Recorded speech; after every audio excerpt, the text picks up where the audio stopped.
Bismillahirrahmanirrahim. Setitik info kali ini judulnya adalah At-Ta'awul Alam, upaya memahami ayat kauniyah. At-Ta'awul Alam atau hermeneutika alam atau nature hermeneutics adalah pendekatan dari penafsiran yang melihat alam semesta sebagai teks, yakni sebagai wahyu atau tanda-tanda ilahi. Orang mengenalnya dengan ayat kauniyah, yang dapat ditafsirkan selayaknya kitab suci. Dalam kerangka ini, alam bukan sekedar objek fisik, melainkan alam itu memiliki dimensi makna yang bisa diungkap melalui perenungan, ilmu pengetahuan, dan tentu saja spiritualitas. At-ta'awul sebagai pengganti kata hermeneutika merupakan teori penafsiran yang sifatnya umum, artinya tidak terbatas hanya teks tertulis. Bisa untuk melihat fenomena alam, termasuk juga karya seni seperti lukisan dan seterusnya. Dalam tradisi keagamaan, fenomena alam juga dianggap sebagai teks terbuka, yang memuat tanda-tanda ilahi. Dalam diskursus keislaman disebut dengan ayat kauniyah. Di Islam, konsep ayat kauniyah dinyatakan bahwa seluruh ciptaan yang ada itu merupakan ayat-ayat Allah Subhanahu wa Ta'ala yang selaras dengan ayat-ayat dalam wahyu tertulis atau Al-Quran. Itu dasarnya adalah surat Fussilat ayat 53. Pesan konseptual. Pertama, alam sebagai teks. Sebagaimana kitab suci, alam memiliki struktur, aturan, tanda-tanda yang bisa ditafsirkan. Alam menyimpan pesan tentang penciptanya, tentang keteraturan dan tujuan eksistensial. Kedua adalah interdisipliner, yakni terjadi penggabungan antara ilmu alam, fisika, biologi, kosmologi, dan sebagainya, dengan filsafat, teologi, dan spiritualitas. Sedemikian sehingga memberi ruang pada sains dan iman untuk sama-sama membaca realitas secara paralel. Ketiga, sebagai landasan agama. Contohnya adalah dari surat Fussilat ayat 53. Kami akan perhatikan kepada mereka tanda-tanda ayat kami di segenap ufuk dan dalam diri mereka sampai jelas bagi mereka bahwa Al-Quran itu benar. Ciri at-ta'awul alam atau hermeneutika alam pertama adalah simbolik. Fenomena alam itu dibaca sebagai simbol spiritual. Semisal cahaya adalah petunjuk ilahi. Selanjutnya adalah holistik. Tidak hanya memahami bagaimana, tetapi juga mengapa suatu gejala alam itu terjadi. Ciri berikutnya adalah eksistensial. Alam menyapa kesadaran manusia, mengundang untuk berkontemplasi akan keberadaannya.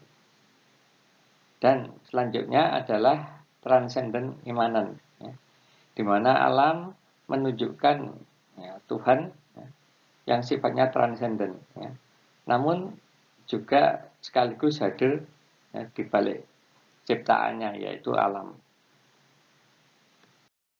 Fenomena berikutnya adalah air, sebagai sumber kehidupan jasmani dan spiritual atau rahmat Allah Subhanahu wa Ta'ala. Kemudian petir dan hujan, tanda ketakutan dan harapan. Ini surat Ar-Ra'd ayat 12 dan 13. Contoh sederhana at-ta'awul alam. Fenomena alam, semisal gerhana matahari. Nah, ini dari aspek atau sudut tafsir at-ta'awul, gerhana matahari merupakan tanda kekuasaan Tuhan, ya.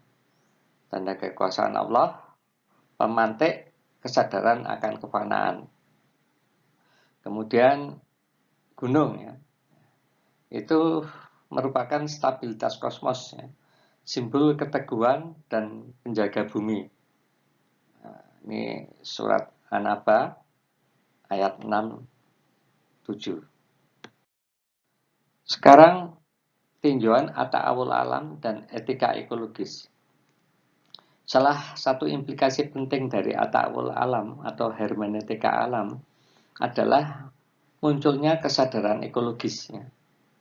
Ketika alam dipahami sebagai teks suci, ya, maka merusaknya atau merusak alam, ya, atau tindakan merusak alam merupakan bentuk pelanggaran spiritual. Nah, ini membuka jalan bagi pembangunan teologi lingkungan atau ekoteologi yang intinya, ya, atau berakar pada rasa hormat terhadap alam sebagai ciptaan sekaligus amanah dari Allah Subhanahu wa Ta'ala. At-ta'awul alam lintas tradisi. Konsep membaca alam sebagai teks, ya, tidak hanya ditemukan dalam khasanah keislaman, ya. Dalam kekristenan, gagasan Book of Nature merupakan konsep klasik, ya. Juga dalam Hindu dan Buddha, ya, alam dianggap sebagai manifestasi hukum kosmis yang penuh makna spiritual, ya. Ini semua mempertunjukkan bahwa at-ta'awul alam memiliki potensi universal, ya, sebagai kerangka dialog lintas agama dan budaya. Berikut manfaat, ya, at-ta'awul alam atau hermeneutika alam. Pertama adalah meningkatkan kesadaran ekologis, ya, di mana manusia itu sebagai penjaga dan pelestari alam, alih-alih penguasa alam. Kemudian memperkuat iman berbasis kontemplasi alam, ya. Selanjutnya, manfaat at-ta'awul alam adalah mendorong etika ilmu pengetahuan, ya, agar sifatnya tidak eksploitatif. Manfaat berikut dari at-ta'awul alam adalah membentuk pandangan hidup yang selaras dengan alam dan sang pencipta, yaitu Allah Subhanahu wa Ta'ala. Epilog. At-ta'awul alam atau hermeneutika alam merupakan pendekatan penafsiran yang melihat alam sebagai teks, yakni sebagai wahyu atau tanda-tanda ilahi atau ayat kauniyah yang sifatnya dapat ditafsirkan selayaknya teks suci. Dalam kerangka ini, alam itu bukan sekedar objek fisik, melainkan alam itu memiliki dimensi makna yang bisa diungkap melalui perenungan, ilmu pengetahuan, dan spiritualitas. Berbeda dengan saintifik murni, koridor saintifik murni yang sifatnya itu deskriptif empiris, at-ta'awul alam atau hermeneutika alam itu melihat fenomena alam, ya, sebagai teks yang menyimpan makna simbolis, etis, dan transenden, ya. Berangkat dari landasan wahyu surat Fussilat ayat 53, ya. Tayangan ini membahas bagaimana keterkaitan antara alam, ya, alam fisik, alam kimia, alam biologi, dan metafisika itu dapat dipadukan melalui tafsir spiritualitas atas alam. At-ta'awul alam atau hermeneutika alam itu diharapkan mampu membuka jalan bagi pendekatan keagamaan yang sifatnya reflektif, holistik, serta berdimensi spiritual, ya. At-ta'awul alam mengintegrasikan, ya, ilmu fisika, biologi dan kimia, serta metafisika dalam satu medan makna.